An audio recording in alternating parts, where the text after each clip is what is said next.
Pemirsa, Anda kembali di Top News. Tanggal 6 April adalah deadline ancaman Presiden Amerika Serikat Donald Trump pada Iran untuk membuka Selat Hormuz. Namun banyak analis yang tidak yakin Trump akan mengeksekusi ancamannya untuk menyerang Iran habis-habisan. Apa masalahnya? Berikut ulasannya dalam Top Review. Tunggu apa lagi bersama Kata Oma.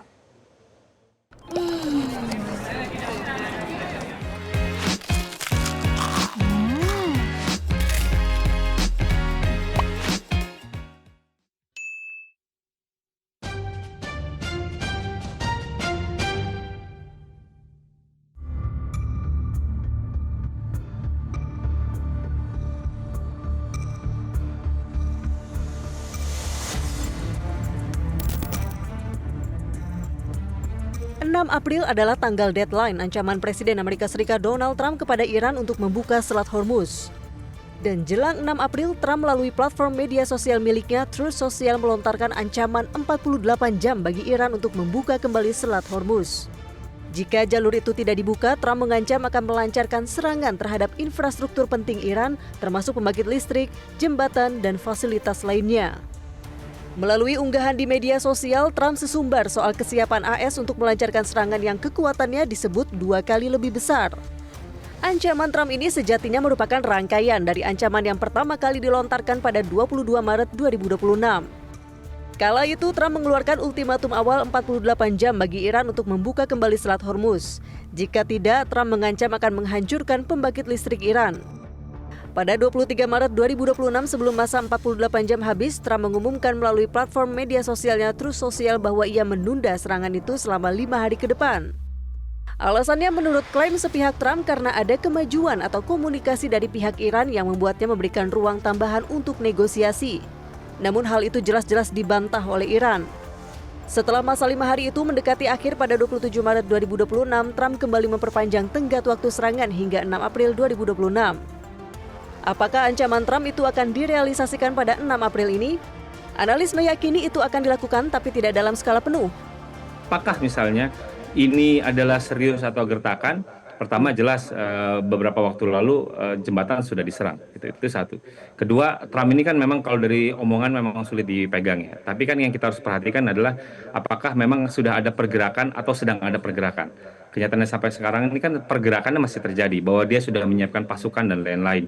Dan ini yang kita masih tunggu, apakah misalnya deadline tanggal 6 ini akan jadi atau tidak jadi gitu, akan dilakukan atau dilakukan gitu. Jadi sejauh ini persiapannya ada gitu. Walaupun kita masih menebak-nebak model kayak apa kalau dia jadi, itu model kayak apa? Apakah memang full scale war gitu atau memang kemudian perang terbatas atau special operation gitu. Sejauh ini kalau misalnya sekitar 17.000, saya sih agak sanksi ini akan dilakukan sebagai bentuknya adalah full scale operation, tapi mungkin adalah perang terbatas ataupun juga operasi-operasi khusus gitu. Jadi sejauh ini memang pergerakannya sudah terjadi gitu, walaupun dia juga tetap harus membangun sistem karena niatnya Trump untuk bahwa perang ini, misi ini menghancurkan Iran ini selesai 2-3 minggu, saya juga tidak yakin. Kenapa? Karena itu tergantung pada sistem logistik yang dia bangun gitu. Jadi sudah berapa ataupun juga ini akan bertahan berapa lama, karena ketika kita bicara tentang pendaratan kan tidak hanya bicara tentang pasukannya siap, tapi juga bantuan tempurnya, bagaimana perlindungan udaranya, bagaimana pelurunya, bagaimana logistiknya dan lain-lain. Sejauh ini kita akan melihat masih ada gejala itu. Pakar studi Amerika Universitas Indonesia Suzy Sudarman melihat serangan frontal itu tidak mungkin dilakukan AS di tengah sejumlah pemecatan para jenderal yang tidak setuju dengan serangan tersebut. Bedanya dia menghayal. Karena dia sendiri sudah memporak-porandakan jenderal-jenderalnya sendiri. Jadi kalau kita lihat apakah masih mungkin mereka melakukan hal yang sempurna gitu untuk menyerang Iran. Karena jenderal-jenderalnya sendiri di pensiun dini. Banyak jenderal-jenderal tidak setuju untuk menginvasi Iran, itu di pensiun dini. Kurang lebih ada 12 orang. Yang terakhir ini adalah kepala staf angkatan daratnya yang di pensiun dini.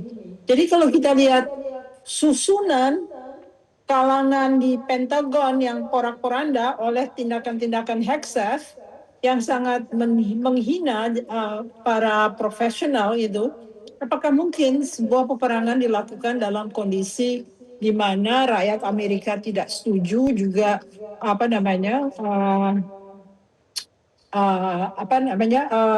juga jenderal-jenderalnya sudah menyatakan keberatan akan apa yang akan terjadi.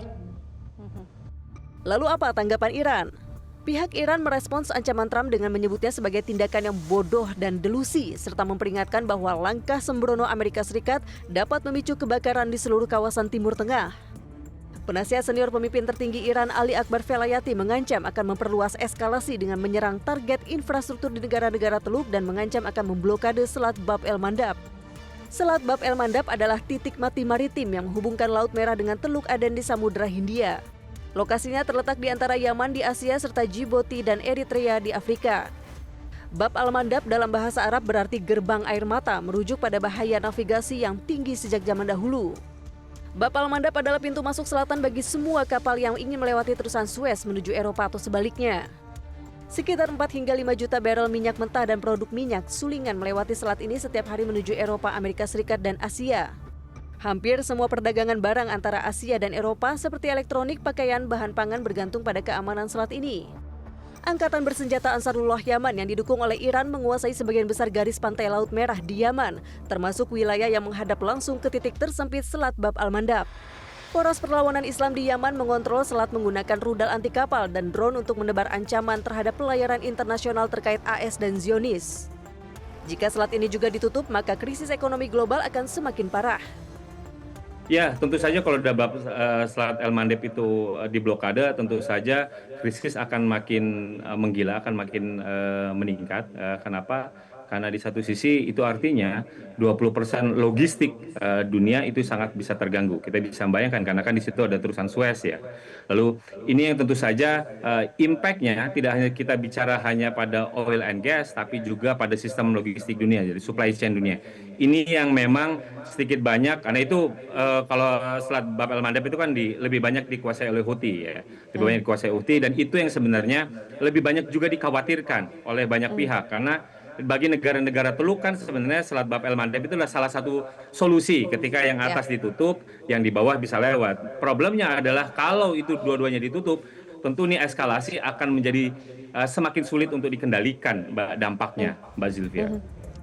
Di tengah situasi yang memanas, Inggris melakukan manuver dengan mengambil jalur diplomasi mengumpulkan lebih dari 40 negara dalam sebuah pertemuan virtual pada 2 April 2026 tanpa melibatkan Amerika Serikat. Pertemuan yang dipimpin oleh Menteri Luar Negeri Inggris Yvette Cooper ini lebih mengutamakan penggunaan setiap alat diplomatik dan ekonomi yang terkoordinasi. Mereka berencana memberikan tekanan melalui PBB dan menjajaki sanksi baru terhadap Iran jika jalur pelayaran tetap ditutup. Negara-negara yang hadir diantaranya Prancis, Jerman, Kanada, UEA, dan India.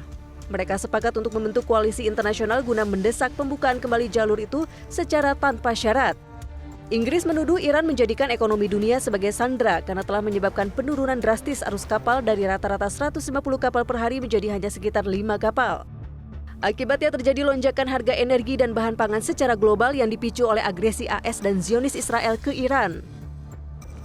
Ya, jelas kalau kita melihat ya dalam beberapa hari terakhir ini Inggris menginisiasi pertemuan dengan 40 negara-negara, tidak hanya Uni Eropa, tidak hanya negara-negara Teluk, tapi banyak belahan dunia yang lain. Misalnya dari Amerika Latin ada Panama, lalu ada Afrika, ada Nigeria misalnya. Jadi memang ada aliansi mencoba untuk satu, mereka menolak penggunaan pendekatan militer dalam menyelesaikan konflik ini, terutama juga untuk pembebasan jalur pelayaran di Selat Hormuz, itu satu.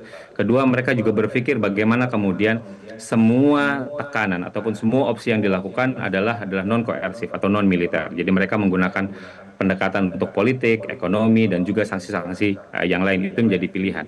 Dan koalisi ini jelas punya standing point yang cukup clear, yakni mereka menolak penggunaan kekuatan senjata. Jadi bagi saya ini menjadi penting bahwa ini sinyal satu bahwa posisi mereka bertolak belakang dengan Amerika Serikat.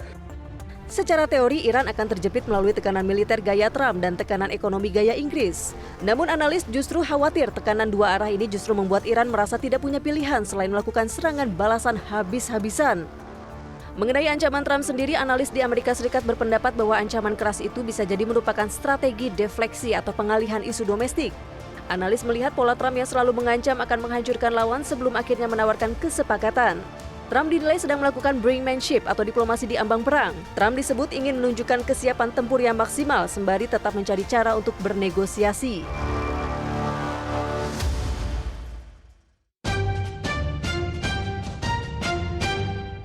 Jelajahi cara baru mendapatkan informasi. Download Metro TV Extend sekarang.